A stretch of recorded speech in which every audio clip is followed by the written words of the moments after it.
Kita membaca hari ini atau pagi ini dari firman Tuhan Perjanjian Baru dari Titus, dari surat Paulus kepada Titus.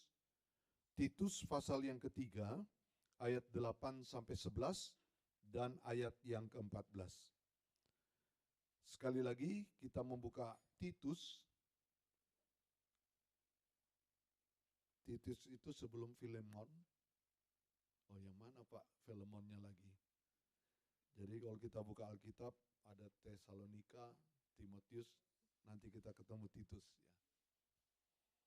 Titus pasal yang ketiga, ayat yang ke-8 sampai 11 dan ayat yang ke-14. Saya baca firman Tuhan ini.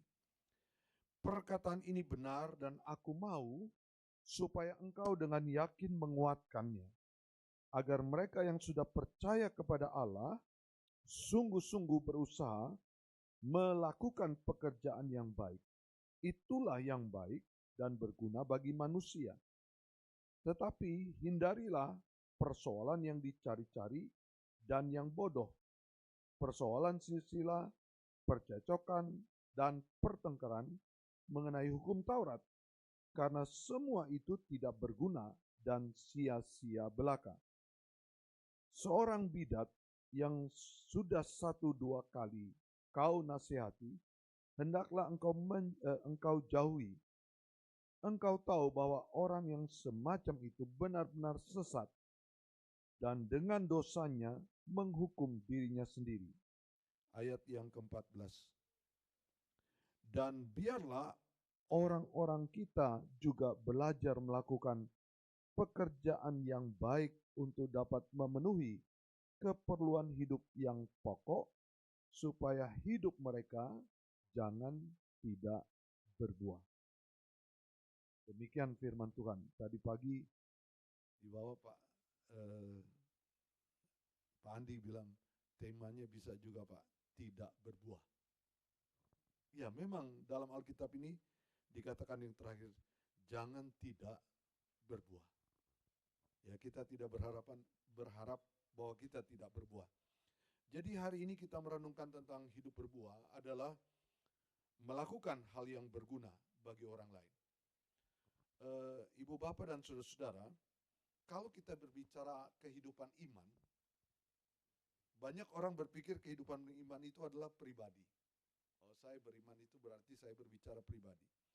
Sebenarnya kehidupan iman itu ada dua. Yang pertama, iman itu memang bersifat pribadi. Tapi yang kedua, iman itu juga bersifat suatu jalinan hubungan dengan orang lain. Jadi iman tidak hanya bersifat pribadi, tapi ada iman juga itu berkaitan dengan orang lain, mempunyai jalinan hubungan dengan orang lain. Nah, teks firman Tuhan yang kita baca pada pagi hari ini, Titus pasal yang ketiga, itu berbicara tentang yang kedua, yaitu iman yang dikaitkan bagaimana kita mempunyai hubungan dengan sesama kita. Jadi iman kita memang iman yang mempunyai hubungan dengan sesama. Nah, kalau kita berbicara dalam hidup kita begini, wah Tuhan itu sudah memberi anugerah kepada saya, anugerahnya berlimpah bagi saya. Kita berpikir sampai di sana. Ternyata selalu di dalam Alkitab, kalau Tuhan sudah memberitahukan kepada kita, dilimpahkannya anugerah kepada kita, itu Tuhan segera menyusulkan tentang penting untuk berbuat baik. Jadi Tuhan sudah menganugerahkan kelimpahan kepada kita, keselamatan berkat-berkatnya. Tuhan tidak berhenti di sana, tapi Tuhan memberikan suatu kewajiban berbuat baik. Ya. Jadi kita itu kalau hanya mengharapkan bahwa anugerah Tuhan dilimpahkan terus kepada kita, namun Bapak Ibu dan Saudara, kita tidak sadar untuk melakukan kewajiban iman berbuat baik dengan orang lain, maka jelas dalam kehidupan kita sebenarnya kita tidak harus atau kita tidak dalam pengertian bagaimana hidup kita itu beriman yang sesungguhnya. Jadi kewajiban iman kita adalah kita harus berbuah.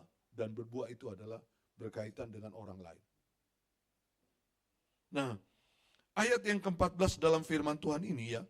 Dan biarlah orang kita juga belajar melakukan pekerjaan yang baik untuk dapat memenuhi keperluan hidup yang pokok supaya hidup mereka jangan tidak berbuah.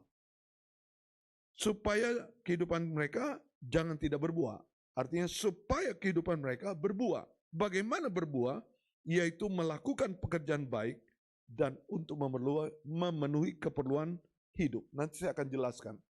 Oh Pak, jadi berbuat baik untuk memerlukan keperluan hidup kita. Oh berarti itu menyangkut dengan nafkah. Ini beda. Ya. Nah, lalu kita sekarang mau merenungkan firman Tuhan ini. Bagaimana kita hidup berbuah dalam perspektif ini, yaitu melakukan hal yang berguna bagi orang lain. Yang pertama, ini saya memakai istilah sendiri ya, milikilah iman yang bekerja secara operatif. Milikilah iman yang bekerja secara operatif. Apa ini ya? Ayat 8 dikatakan begini, agar mereka yang sudah percaya kepada Allah sungguh-sungguh berusaha melakukan pekerjaan yang baik. Mereka yang sudah beriman kepada Allah harus berusaha melakukan pekerjaan yang baik. Jadi ketika berbicara iman, Bapak, Ibu, dan Saudara sama dengan saya. Iman kepada Tuhan Yesus pasti iman itu menyelamatkan kita. Iman itu berhubungan dengan keselamatan. Namun harus dipahami iman yang kita atau imani dalam arti kita beriman kepada Tuhan Yesus Kristus itu bukan yang dalam bahasa Inggris disebut a naked faith. Iman yang polos aja. Ya. Iman yang polos saja itu adalah ya iman saja kepada Yesus. Yang lain tidak usah. Oh Pak, kalau sudah iman kepada Yesus diselamatkan. Jangan. Belum tentu. Iman itu tidak bisa a naked faith. Ya. Tapi iman itu adalah operative work faith. Iman yang bekerja secara operatif.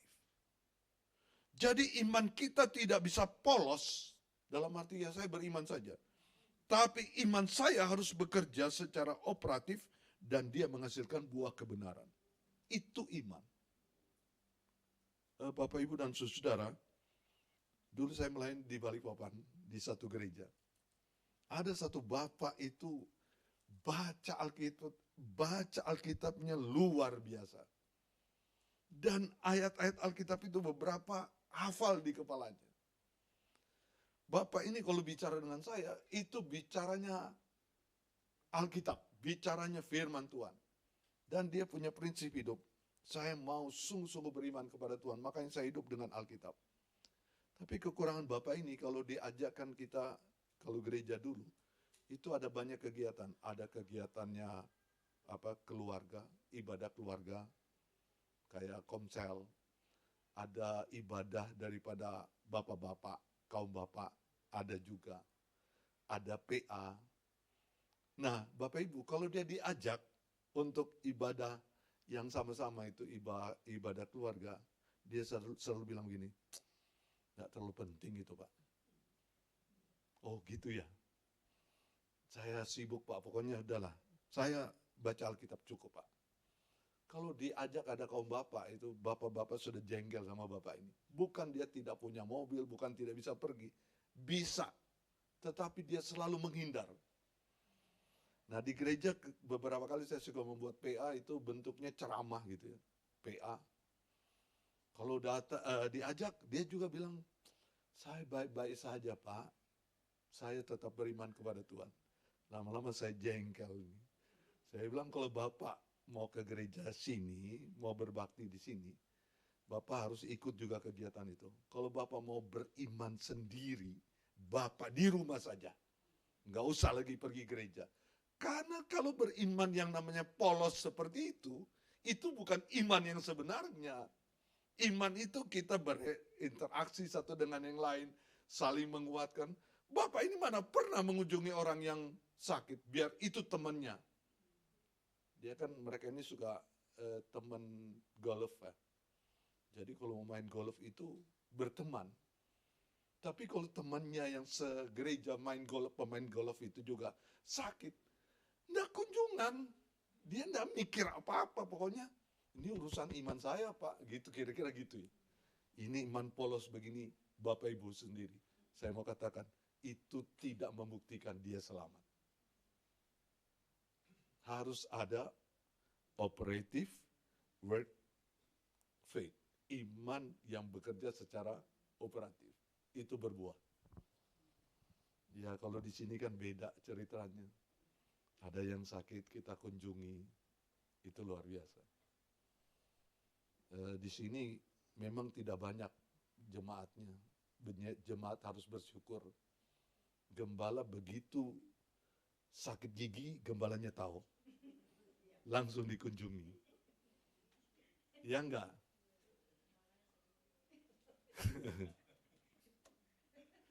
Iya, Bapak Ibu dan Saudara. Jadi maksud saya itu keindahan. Itulah yang disebut dengan iman bekerja secara operatif. Saling iman itu ada hubungannya dengan orang lain. Kita mendoakan seperti kita waktu Geris, kita berdoa untuk Geris. Itu adalah iman yang operatif.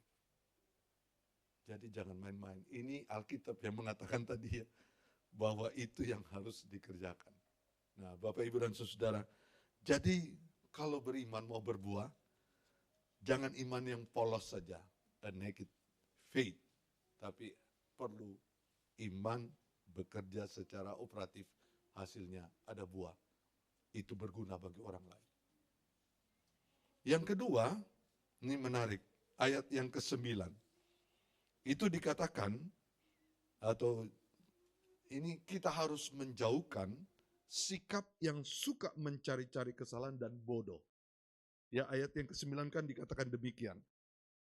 Itu disebutkan, tetapi hindarilah persoalan yang dicari-cari dan yang bodoh. Persoalan silsilah, percecokan, dan pertengkaran mengenai Taurat, karena semua itu tidak berguna dan sia-sia belaka. Jauhkan sikap yang suka mencari-cari kesalahan. Bapak, Ibu, dan Saudara, kalau kita mau berbuah dalam arti berbuah berkaitan dengan kehidupan kita menjadi berkat bagi orang lain, jangan cari-cari kesalahan. Oh, kalau mau cari kesalahan, saya banyak kesalahan, pasti gampang. Ya. Kalau mau cari kesalahannya Pak Gembala, gampang ketemu. Mencari siapa saja di sini yang punya kesalahan, biar dia sempurna manusia, pasti ketemu. Alkitab mengajarkan jangan cari-cari kesalahan. Lalu dikatakan yang bodoh. Bodoh ini bukan bodoh kebodohan. Tapi yang bodoh ini, itu dalam arti kalau dalam bahasa Yunani moros, selain artinya bodoh, tapi itu adalah tanpa Tuhan, godless. Jadi orang yang suka bertindak mencari-cari kesalahan, itu orang yang sebenarnya berbuat tanpa Tuhan. Mungkin kita baru-baru ini mengikuti di media itu ya. Ada itu hadir waktu ulang tahunnya kami ya. Pengkritik luar biasa, pendeta. Ini menteri apa ini, protes, turunkan. Lalu saya bilang dalam hati, ini bahasanya cari-cari kesalahan untuk viral saja seorang pendeta. Dan saya kenal baik lagi di Salam Pak Tommy. Saya bilang dalam hati saya bilang, Tuhan ini kok ada orang yang sedikit-sedikit cari-cari kesalahannya orang. Kalau kesalahannya prinsip boleh. Tapi kalau kesalahannya yang tidak begitu, tidak dilakukan orang itu, bayangkan. Itu jadi fitnah katanya ya. Jangan mencari kesalahan. Dan ini orang yang hidup seperti ini, pasti hidupnya tidak berbuah. Sekedar cari kesalahan. Jadi belajar untuk melihat orang lain. Dia punya kesalahan, kalau tegur, tegurlah 4 mata dengan kasih. Jangan habis tegur diviralkan. Oh, saya sudah bicara dengan dia, dan kemudian dia harus berubah. Kalau dia tidak berubah, urusan dia dengan Tuhan. Memang dia hakim apa? Jadi tidak begitu, jangan cari-cari kesalahan dia. Ini prinsip dalam Alkitab, hidup berbuah. Nah yang ketiga ini menarik, ayat yang ke-10, itu dikatakan demikian. Seorang bidat yang sudah 1-2 kali kau nasihati, hendaklah engkau jauhi. Bahasa terjemahan TB1 bahasa Indonesia ini memang keras sekali karena disebut di situ bidat. Memang kalau baca bahasa Yunani diartikan juga bidat, heretikos. Ya. Nah, Bapak Ibu dan Saudara, ternyata saya meneliti heretikos itu memang bisa disebut bidat, sesat. Tapi kata utama dari kata ini adalah memecah belah, arti sebenarnya. Jadi kalau mau diterjemahkan, seorang yang menyebabkan perpecahan, pemecah belah, itu maksudnya dalam firman Tuhan ini, yang sudah 1-2 kali kau nasihati, hendaklah engkau jauhi. Itu pemecah belah. Jadi jangan membuat perpecahan kalau kita mau berbuah. Jangan menjadi pemecah belah. Ya, tahulah gereja ya. Kalau gereja itu semuanya baik-baik. Tapi kalau sudah ada satu orang yang mempunyai roh pemecah belah, itu gampang. Satu dipengaruhi, dia akan terus berkembang. Kalau roh itu menjalar, apa itu namanya? Kita itu seperti apa ya? Melakukan orang yang nggak tahu salahnya, tiba-tiba dibicarakan, akhirnya orang kok lihat kita jadi negatif gitu. Bapak Ibu dan Saudara, baru-baru saya ketemu dengan orang. Oh ini Pak Tommy ya? Loh kenapa Pak Tommy? Oh ini Pak Tommy. Lalu apa Pak Tommy, saya bilang. Tapi saya nangkap ini negatif ya. Ini Pak Tommy ya. Saya bolak-balik tanya, apa sih yang disebut itu Pak Tommy? Setelah lama-lama saya tanya. Oh dia maksudkan adalah saya itu dituduh seperti ini. Lalu saya bilang dalam hati, ya udahlah nggak apa-apa. Tapi saya tidak berbuat begitu. Ya. Cuma dia bilang, ini Pak Tommy. Saya tanya, apa ini Pak Tommy? Ini ada orang yang membuat perpecahan dengan cara itu. Bapak, Ibu, dan Saudara, kalau berbuat jangan menjadi pemecah belah. Ya. Saya nasihati pendeta yang saya menjadi vikaris dulu, yang maksudnya vikaris di gereja itu, saya membina dia. Setiap pembinaan selalu kata-kata awal saya adalah, kamu jadi pendeta. Suatu hari kamu pasti mengalami banyak tantangan. Salah satu adalah misalnya jemaat protes. Misalnya ada di dalam jemaat yang pro kontra terhadap kamu. Ada yang pro, ada yang kontra terhadap kamu. Saya katakan kepada dia, atau vikaris-vikaris ini, satu hal prinsipnya adalah, Anda pendeta, Anda tidak boleh memecah gereja. Kalau demikian adanya, lebih baik pertahankan gereja itu dan Anda tinggalkan gereja itu. Anda tidak perlu menjadi pemecah belah di dalam gereja. Saya selalu ingatkan gitu. Karena itu berbahaya Bapak, Ibu, dan Saudara. Pendeta itu, kalau satu gereja cuma satu nggak apa-apa. Tapi pendeta kalau ada 2 di gereja, satu pro sini, satu pro sini, sebentar lagi itu pecah. Jadi saya selalu katakan mesti ada siap seorang pendeta. Wah mau begini, baik, saya akan tinggalkan. Saya tidak mau ada terjadi perpecahan. Tidak ada orang yang harus pro saya, tidak ada pihak yang lain harus kontra dengan saya. Semua harus tetap satu. Karena tidak boleh ada roh pemecah belah. Itu hidup berbuah. Jadi hati-hati dengan kata-kata, ya. Bapak, Ibu, dan Saudara. Karena temanya saya lagi hidup berbuah ini. Berbuah dalam arti dengan orang lain. Jagalah kata-kata kita. Jangan menjadi pemecah belah. Kadang-kadang kita mengeluarkan satu statement kecil, kalau itu salah, itu bisa berkembang dengan panjang lebar. Ya berdoalah supaya hikmat Tuhan, apalagi pakai WA. Saya punya WA ini banyak sekali yang aneh-aneh ngomongnya. Ini saya mesti telepon. Maksudnya apa? Ditulis begini. Maaf Pak, bukan itu maksud saya. Tapi tulisan bahasanya begini artinya. Ya bukan itu Pak, bukan itu Pak. Saya delete aja Pak, saya delete aja. Ya Bapak Ibu dan Saudara hati-hati. Jangan punya perpecahan.